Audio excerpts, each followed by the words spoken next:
क्योंकि इस चीज को थोड़ा पर्सपेक्टिव में देखना चाहती हूँ। इस वक्त हर जगह चर्चा यही है कि ईरान और इजराइल के बीच युद्ध चल रहा है, लेकिन उसे लेकर भारत में भी एक घमासान चल रहा है sir. I stand with Israel, I stand with Iran, दोनों हैशटैग चल रहे हैं सोशल मीडिया पर। और ऐसा लग रहा है कि लोगों को अगर आप बात करते हुए देख ले तो ऐसा लग रहा है सोशल मीडिया पर ही जंग शुरू कर देंगे, छोड़ेंगे नहीं एक दूसरे को। Alright. Thank you very much, ma'am. जिस तरह से आप पेश करती हैं, क्षमा कीजिए मुझे हंसी आ रही है, but you are so good, you are brilliant, और आपका चैनल तो बेमिसाल है। Ma'am just give me 30 second, बहुत जल्दी से बता देना चाहता हूँ कि जब इसराइल की स्थापना हुई थी 1948 में, तो जंग किस बात का हुआ था? 6 अरब देशों ने हमला किया था इसराइल पर। उन्होंने कहा था कि ये क्लैश ऑफ आइडियोलॉजीज है, आपकी ज़ायनिस्ट आइडियोलॉजी है, हमारी अरबिज्म है। चलिए मान लीजिए। फिर आपका जंग हुआ था टेरिटरी पे। अरब लोग कहने लगे तो हमारे बाप दादा की जमीन है, यहूदी कहने लगे 2000 साल पुरानी हमारी जमीन है, आपकी तो 1500-1600 साल पुरानी जो आपका धर्म पैदा हुआ था। ये उनका कॉन्फ्लिक्ट था, आइडियोलॉजिकल एंड टेरिटोरियल। धर्म कहां से आ गया?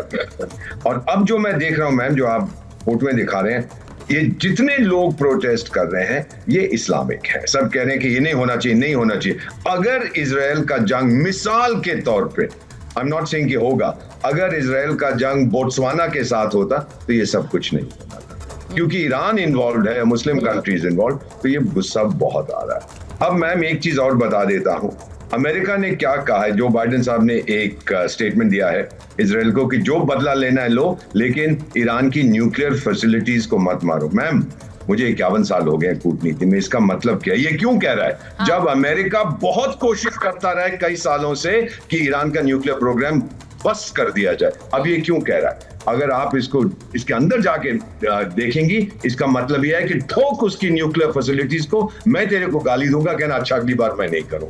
This is precisely what is going to happen. अगले 72 घंटे के अंदर आप देखेंगे मैम। तो मेरा मानना यह है कि यहां पर जो जंग चल रही है लोगों की, और कोई शायद काम नहीं है इनको। आई डोंट थिंक 90%, माफ करिएगा मुझे, 90% जो लोग ये हैशटैग, उनको पता भी नहीं नसरल्लाह कौन है। वो सोचते हैं शायद कहीं वो साउथ अफ्रीका में रहने वाला है, बट चल पड़े हैं भेड़ चाल के अंदर। Please don't do it. ये जंग है बिटवीन इजराइल एंड ईरान, वहीं तक रहने दीजिए, उस जंग को भारत में लाने की जरूरत नहीं है। ये बहुत बड़ी बात कही है एम्बेसडर वोरा आपने, क्योंकि आप अंतर्राष्ट्रीय और कूटनीतिक मामलों को देखते आए हैं, उसमें खुद योगदान दिया है।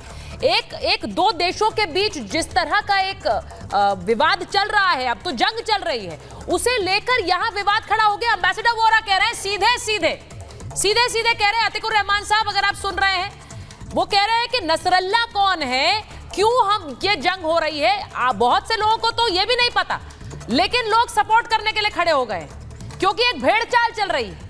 लोगों ने कह दिया खड़े हो जाओ तो खड़े हो जाओ।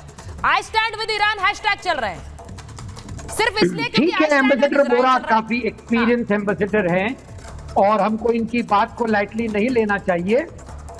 अगर आप कह रहे हैं एम्बेसडर वोरा साहब के नसरल्ला साहब को हम नहीं जानते, ये हमारा शिया समुदाय है ना सुचारिता जी, ये ईरान के साथ में ये कोई ऐसा दिन, कोई ऐसा वक्त नहीं गुजरता है जो इनका एक समूह है। और बहुत ठोस समूह है और बहुत अकीदत से उनको मानते हैं, उनकी आइडियोलॉजी पर चलते हैं।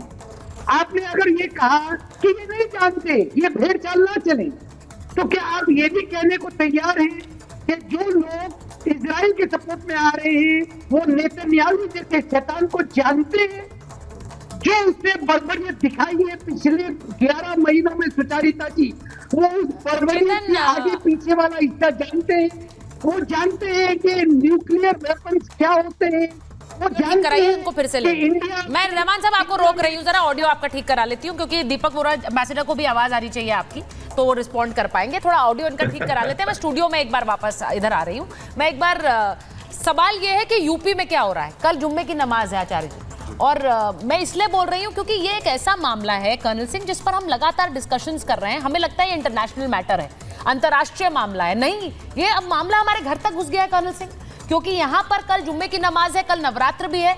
एक माहौल ऐसा बन रहा है कि कई विवाद यहाँ भारत में ना खड़ा हो जाए, और ये होना नहीं चाहिए कर्नल सिंह, क्योंकि जिस तरह से एक अंतर्राष्ट्रीय मामले पर हर कोई इंटरनेशनल एक्सपर्ट बन रहा है। लोगों को लगता है ईरान के साथ जो खड़ा है वो सही है, कुछ को लगता है इजराइल के साथ जो खड़ा है वो सही है।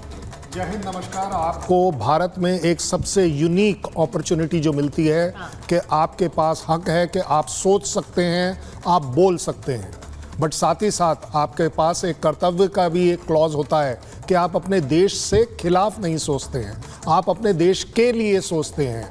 मैं कहता हूं कि किसी भी तरह का हिंदू, मुस्लिम, सिख, ईसाई इसमें नहीं डालिए। चलिए नसरुल्लाह का मेरे कंट्री से क्या कनेक्शन है?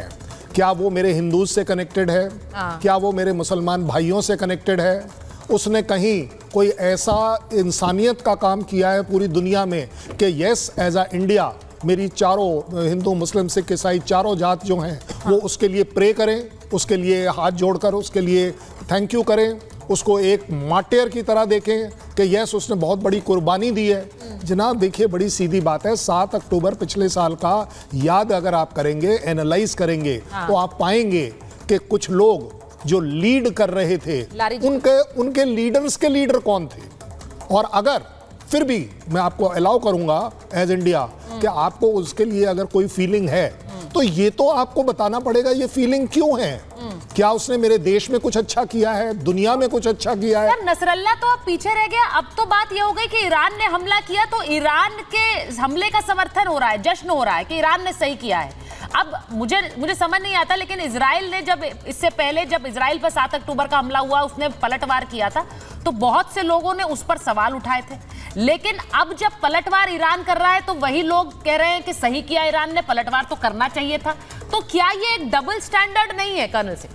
देखिए, जब आप पलटवार की बात करते हैं तो मुझे आप एक बात बता दीजिए कि अगर ईरान ने हमास, हूती, हिजबुल्लाह तीनों को प्रॉक्सी वॉर में पूरी दुनिया के खिलाफ खड़ा कर रखा है, इजराइल तो एक बार अलग बात है क्योंकि इसका नुकसान पूरी दुनिया में हो रहा है। हूतीज जब हाईजैक करते हैं, पायरेसी करते हैं, वो पूरी दुनिया के ऑयल इंडस्ट्री को हिला देते हैं। सो मैं कहता हूं कि अगर किसी भी तरह से आपको अगर सेलिब्रेट करना है तो आपको ये मानना पड़ेगा कि जिस तरीके से वेपन सप्लाई, अटैक और जो कत्ले आम टेररिज्म का ईरान से स्पॉन्सर्ड है। देखिए, मेरे कंट्री के उसके साथ अच्छे रिलेशन है, मैं ये नहीं कहूंगा नहीं है, लेकिन सच्चाई से मुंह भी नहीं मोड़ना चाहिए कि अगर ये सारी टेररिज्म काबिले तारीफ है तो मैं मानता हूं कि शायद मेरे जैसे लोग गलत हैं कि ईरान गलत कर रहा है। ईरान अच्छा काम कर रहा है। मैं एक बार स्टूडियो में आऊं उससे पहले लारी जी आपके पास भी आ रही हूं, क्योंकि आपके शहर में हो रहा है जिसको लेकर ये पूरी खबरें आ रही है कि कल जुम्मे की नमाज है, तो लखनऊ में खासकर जो सिक्योरिटी है, संवेदनशील इलाके हैं, कई इलाके ऐसे हैं जहां मंदिर मस्जिद साथ में है। ये डर क्यों होना चाहिए? क्योंकि योगी आदित्यनाथ की सरकार है, वहां पर एक हाई अलर्ट है भाई कि किसी तरह का कोई विवाद नहीं खड़ा होना चाहिए। ये विवाद की स्थिति आई ही क्यों है लारी साहब? मुझे समझ नहीं आ रहा है, क्यों होना चाहिए विवाद? मैडम, पहले तो आपको याद होगा अभी कुछ दिन पहले, 2 ही 3 दिन पहले हम लोग बैठे थे तो मैंने कहा था कि वो मेरा रिश्तेदार नहीं है कि मैं उस पर आंसू बहाऊं। मर गया, वो उसकी मौत लिखी थी, मर गया। उसमें हम कुछ कर नहीं सकते, मेरे देश का है नहीं। मेरे देश के नागरिक को अगर चींटी भी काटेगी तो मुझे तकलीफ होगी। तो वो बात मैं आज भी उस पर अड़े हूं। पहली बात तो ये है। दूसरा, जो आप धरना प्रदर्शन और जुमे की बात कर रही है, ये सिर्फ एक जगह होगा जिसका नाम है बड़ा इमाम बाड़ा, और कहीं नहीं होगा। योगी जी आराम से घंटा बजाएं, बैठ कर चादर तान के सोएं और कोई कहीं ना रखे, सिर्फ बड़े इमाम बाड़े पे पुलिस लगा दे, बाकी कुछ नहीं होना है। ये सिर्फ हाय हाय करेंगे, उसके बाद कुछ नहीं करेंगे, हम इनको भी जानते हैं।